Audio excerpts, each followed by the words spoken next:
He was always a kind guy, from those that everyone praises. "You're so helpful. I can count on you for anything." But deep down, he didn't feel that well. The truth is that behind the smiles and the willingness to help, there was a huge weight. He said yes to everything. For co-workers who passed their tasks to him, for friends who borrowed money and never returned, for the neighbor who always forgot to pay for the favor of taking care of the dog. He couldn't say no. And worse, when he tried, he felt the need to explain himself, as if he should justify not to meet the expectations of others. But how long would this last?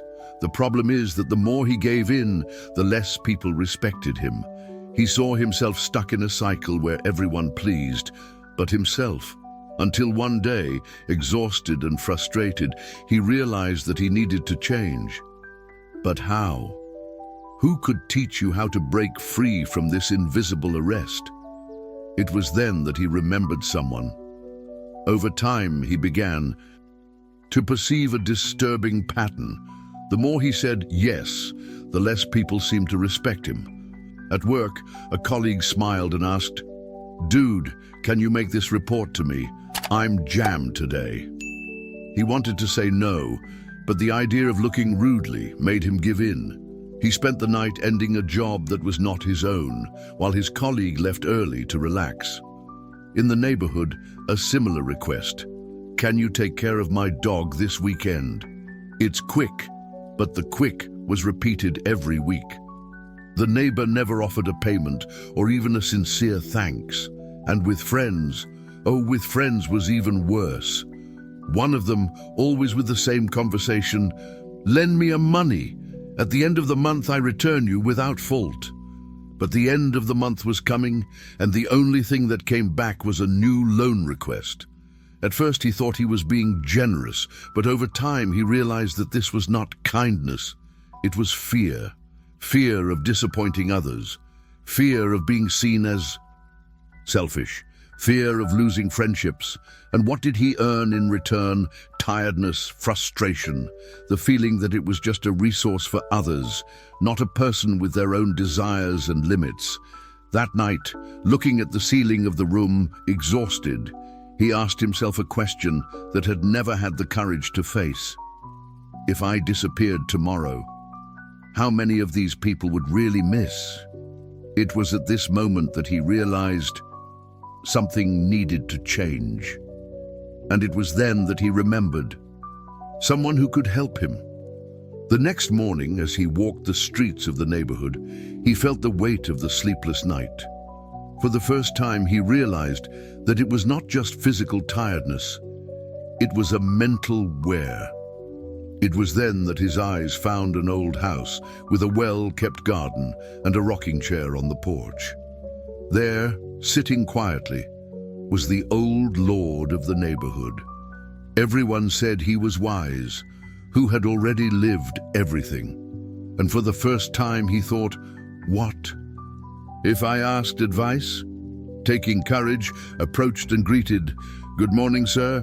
Can I ask you a question?" The old man smiled calmly and gestured for him to feel beside him. He served a cup of tea without hurry, as if he already knew that young man carried something heavy in his chest. "What brings you here, my boy?" he asked in a serene voice. He sighed and finally vented, "I don't know how to say no without feeling guilty. I always explain myself, I always justify, but I feel that people only take advantage of me. I don't know what else to do." The elderly remained silent for a moment. Then, with a slight smile, he asked, "Have you noticed that a forced yes is worse than a sincere no?" The young man frowned, surprised. "Like this? When you say yes out of fear, you're not really helping. It's just getting hurt. And in the end, people who take advantage of you never learn to respect your limits." The young man was thoughtful. He had never seen it that way. "But if I start saying no, people can move away." The elderly laughed softly and replied, "And they move away, it's because they've never really been with you." At that moment, Something started to change inside him. The young man looked at the elderly, absorbing those words. I had never thought that by avoiding a no, I was just prolonging the problem. But how do I do that? How do I say no without looking thick or selfish? The old man smiled and took a sip of tea before answering. The first thing you need to understand is that you don't have to explain yourself to anyone. You have the right to refuse something without justifying. The young man nodded, but still looked hesitant.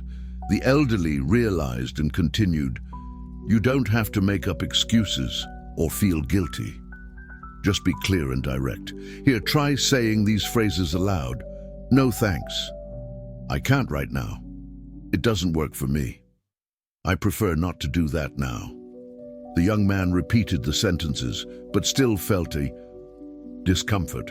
But what if the person insists? The old man smiled. So you just reaffirm your position without going into unnecessary explanations. For example, no thanks, I really can't. I understand this is important to you, but I can't do that. What if the person gets upset? My boy, you have no control over the feelings of others. If someone gets angry because you put a limit, it says more about this person than about you. The young man took a deep breath. For the first time, he felt that he was allowed to put himself first. He thanked the elderly and left with a new goal, to apply everything he had learned. It was time to test your new skill. The next day, he woke up different. It was not a drastic change, but something inside it was stronger. And the first opportunity to test your new attitude was not long to appear. At work, the same colleague always approached a rehearsed smile. Dude, can you make this report to me? I'm jammed today. This time, he didn't hesitate. He took a deep breath and answered calmly, No, I can't today. The colleague blinked, surprised. Serious? But you always help me. He repeated without explaining himself. Yes, but today I can't. The colleague grumbled, but soon left, looking for someone else to do the job. The second test came with the neighbor. Hey, can you take care of my dog this weekend? It's quick. He smiled and said quietly but firmly, I can't. The neighbor laughed, thinking it was a joke. Ah, what is? You always do it for me? He kept the neutral tone. Yeah, but this time, no. For the first time, he saw the neighbor run out of response. And then came the final test. The friend, who always asked for money, borrowed. Dude, lend me your money. At the end of the month, I pay you without fault. He just answered, I can't. But man, I need a lot. This time he did not try to justify himself, just repeated with a serene tone, I can't. The friend snorted, muttered something inaudible and left. The young man felt a cold in his belly, but at the same time, a liberating sensation took over him. For the first time, he didn't feel guilty. It did not need to be justified, did not have to apologize for having limits. And something interesting started to happen. People began to respect him more. Some moved away, and he realized that this was good. Others began to see him differently, as someone who knew his own value. He finally understood that saying no was not being rude. It was respectful. Moral of the story: life teaches us that we cannot please everyone. When we say yes all the time, we are often saying no to ourselves. Saying no is not selfishness, it is maturity. And you? How many times have I said yes just to avoid conflict? Isn't it time to put yourself first? Now I want to know your opinion. Have you ever been through a situation where you had difficulty saying no? How it was? What happened next? Leave your comment below. I really want to read your experience. If this story made you reflect, share this video with someone who needs to learn to impose. And don't forget to leave the like, subscribe to the channel, and activate the bell for more content like this. Until next time.